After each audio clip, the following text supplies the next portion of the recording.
Paano gagawin ko kasi nung nagdumi ako may dugo tapos masakit na siya ng 2 linggo yung puwet ko. Ano kaya gamot do'n? Pero wala daw siyang makupa. Internal po ba yun? Malamang baka po internal yun kung may pain.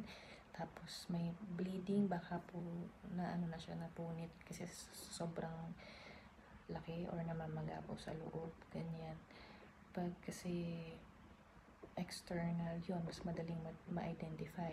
Yung sa akin kasi naging external siya sa sobrang pamamaga, lumabas na siya.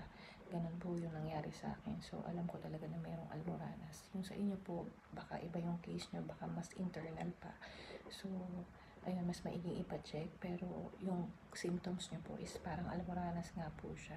And yung mga cream po, yung Hilmas cream na nare-recommend ko po, meron po silang nozzle, pero ako finger po yung pinangpapasok sa loob.